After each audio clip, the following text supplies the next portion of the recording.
참미 예수님 반갑습니다. 보고 싶었지요? 예. 오늘 무슨 날인 줄 아시죠? 무슨 날입니까? 예, 우리 본당 모든 신자분들의 영명축일입니다. 제 개인적인 축일이 아니고. 예, 강론하기 전에 손님 신부님 두 분 오셨죠.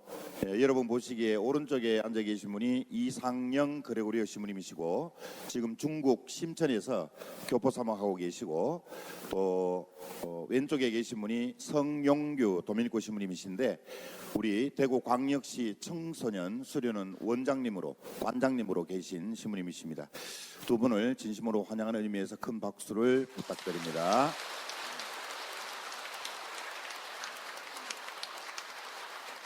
네, 우리 이상경 신부님은 방금 우리 대형방송을 비롯해서 성가를 작곡하신 신부님이시고, 제 개인적으로는 친형 신부님입니다. 그래서 심천에서 교포소막 하시다가 제 영명축일이라고 비행기를 타고 이곳까지 오셨습니다. 진짜인지 아닌지는 모르겠지만, 예.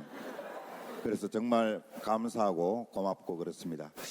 여러분 보시기에 오른쪽 십자고상, 왼쪽 십자고상에 보시면 성경 귀절이 있죠. 여러분이 바치는 믿음의 제사와 제물을 위해서라면 점점점 해놓았죠.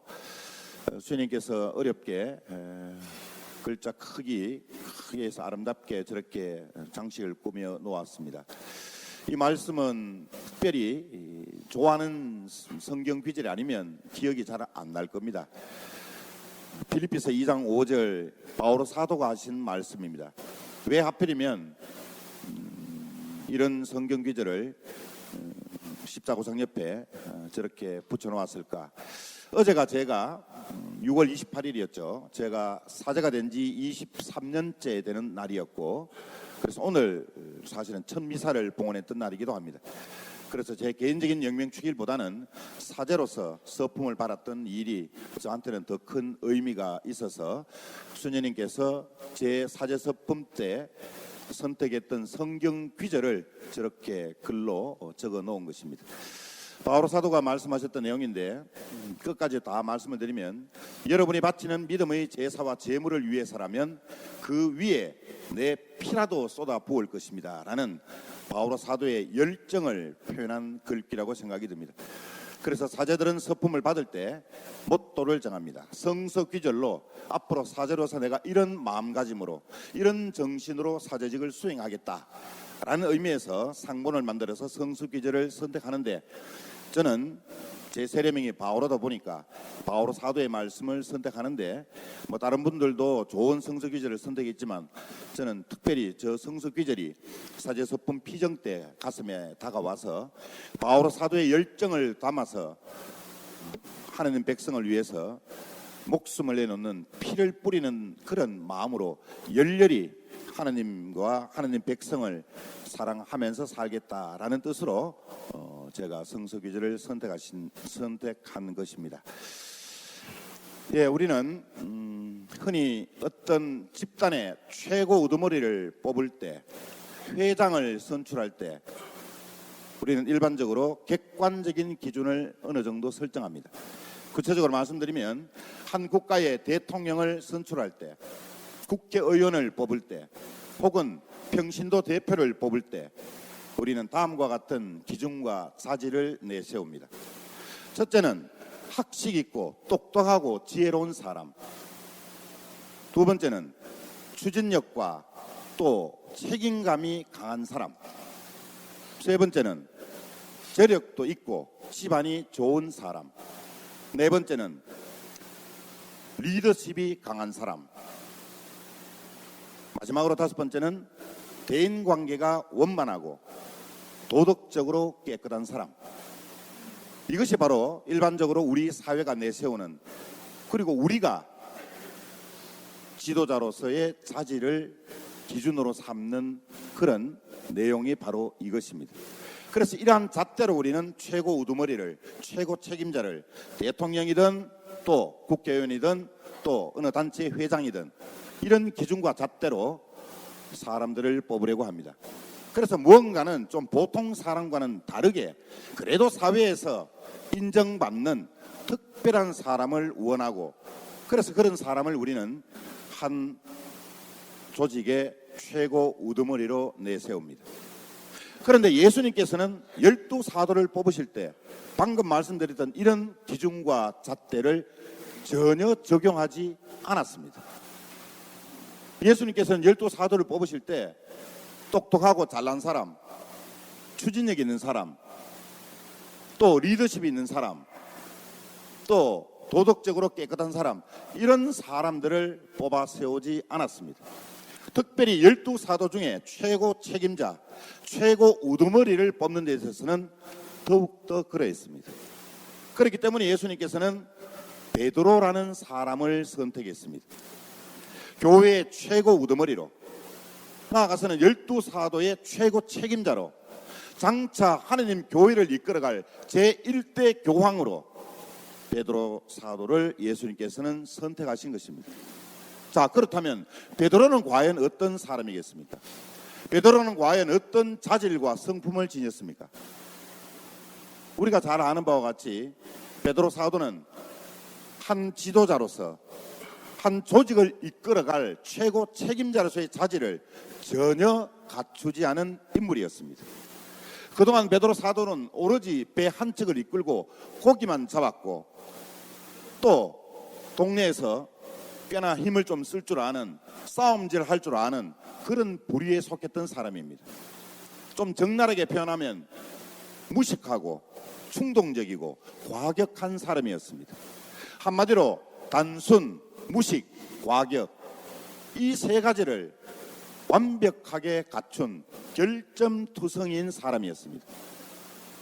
그런데 왜 예수님께서는 이런 결점투성이인 베드로를 교회의 최고 우두머리로 뽑았을까? 이렇게 충동적이고 과격한 베드로를 왜 예수님께서는 하느님 백성을 이끌어갈 최고 우두머리로 내오셨을까? 거기에는 그만한 이유가 있었습니다. 우리의 잣대와는 전혀 다른, 우리의 고정관념으로는 도저히 이해할 수 없는 방법으로 예수님께서는 12사도와 베드로를 선택하신 것입니다. 그것은 무엇보다도 우리가 베드로 사도에게서 발견하는 단점과 결점들은 예수님 입장에서는 아무런 문제가 되지 않았기 때문입니다. 베드로 사도는 무엇보다도 예수님을 머리로서 그분이 누구이신지를 먼저 이해했다기보다는 가슴으로 때묻지 않은 순수함으로 예수님을 너무나도 사랑하고자 노력한 사람이었기 때문에 선택하신 것입니다. 베드로 사도는 예수님께 대한 사랑의 단순함, 격식 없는 순수한 사랑의 열정을 보시고 예수님께서는 베드로를 선택하신 것입니다. 예수님께서는 그렇게 결점과 부족한 점들이 많은 베드로 사도의 그 자질을 보신 것입니다. 베드로 사도만이 가지고 있는 그 순수한, 그 사랑의 열정, 사랑의 순수함, 그 아름다운 진주를 발견하셨기 때문에 예수님께서는 베드로 사도를 선택하신 것입니다. 좀 더 구체적으로 우리가 베드로라는 사람을 알아보면, 첫째로 성서를 통해서 우리가 잘 알고 있듯이 베드로는 언제나 문제덩어리였습니다. 골칫덩어리였습니다.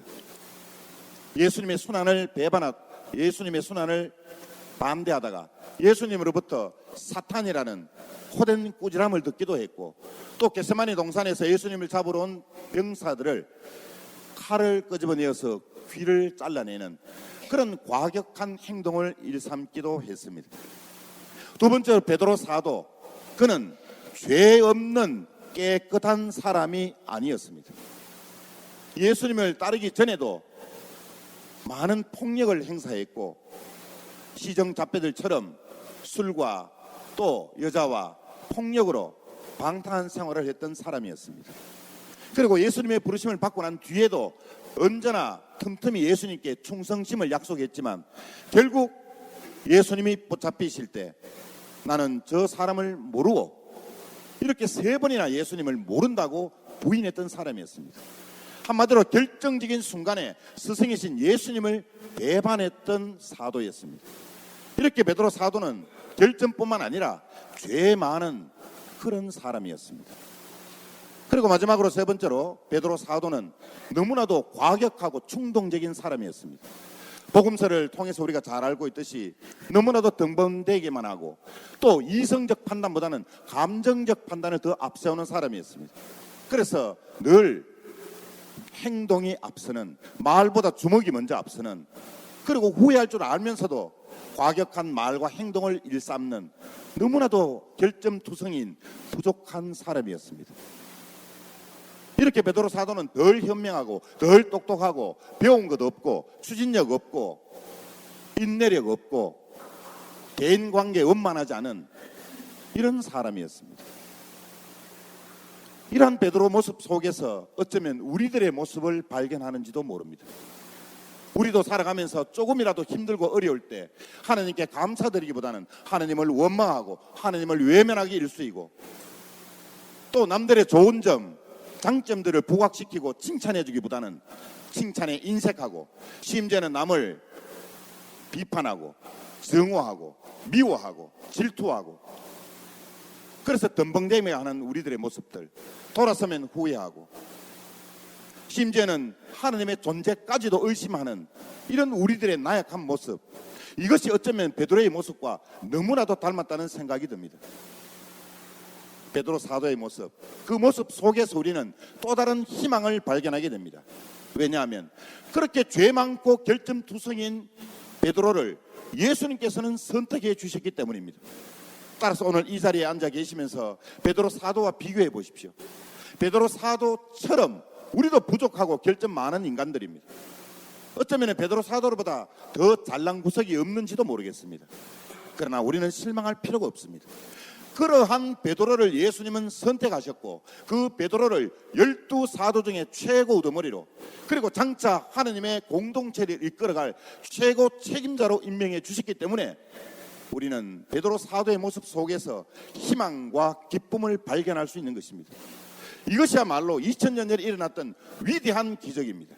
그렇기 때문에 오늘 우리는 이 자리에 죄인의 모습이지만 부족하고 결점이 많지만 하나님을 찬미하기 위해서 주일묘사에 올 수 있는 자격이 있는 사람들입니다.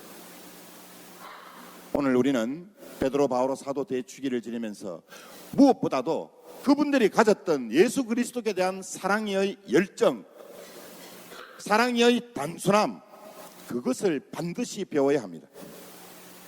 바오로 사도는 이스라엘의 칠리치아의 타르소에서 유태인으로 태어났습니다. 어려서부터 위대한 스승 밑에서 많은 학문을 갈고 닦은 분입니다.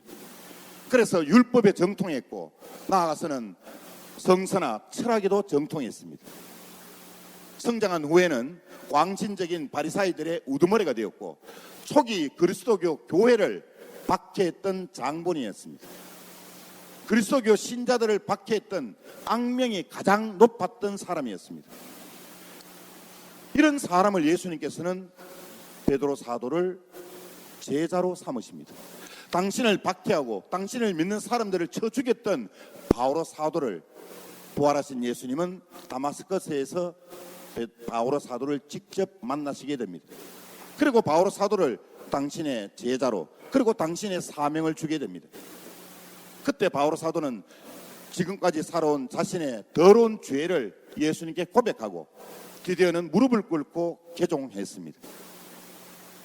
개종 후에는 바오로 사도는 죽음을 무릅쓰고 하나님을 모르고 살아가는 이교인들에게 가서 예수님이 어떤 분이심을 증언했습니다.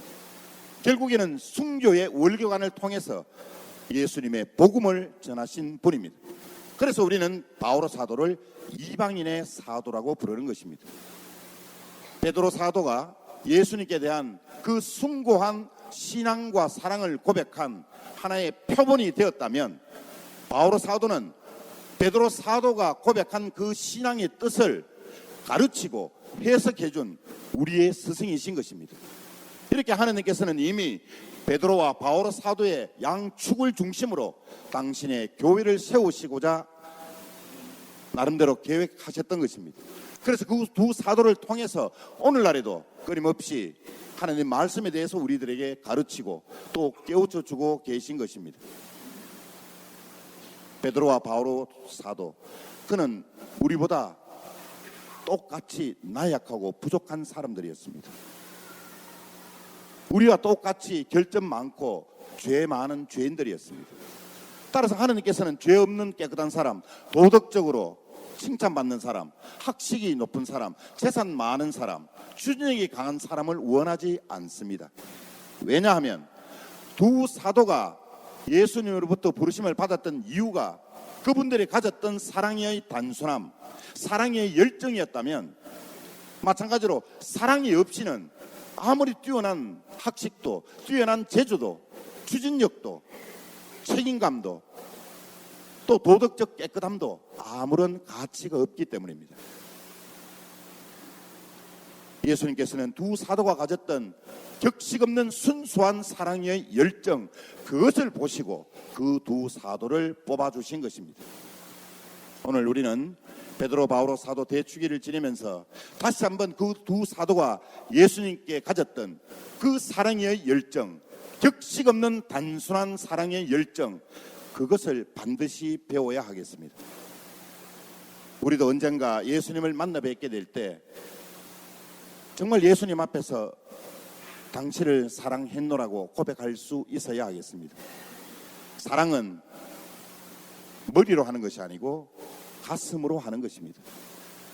베드로와 바오로 사도처럼 꾸밈 없는 사랑, 격식 없는 순수한 사랑, 열정적인 사랑으로 예수님의 마음에 드는 삶을 살아야 하겠습니다. 그래서 언젠가 우리가 예수님을 만나게 될 때 이런 말씀을 드릴 수 있어야 하겠습니다. 주님, 저는 똑똑하다는 소리를 듣고 싶지 않습니다. 주님, 저는 지혜롭다는 소리를 듣고 싶지 않습니다. 주님, 저는 재산 많고 인심 좋은 사람이라고 칭찬받고 싶지 않습니다.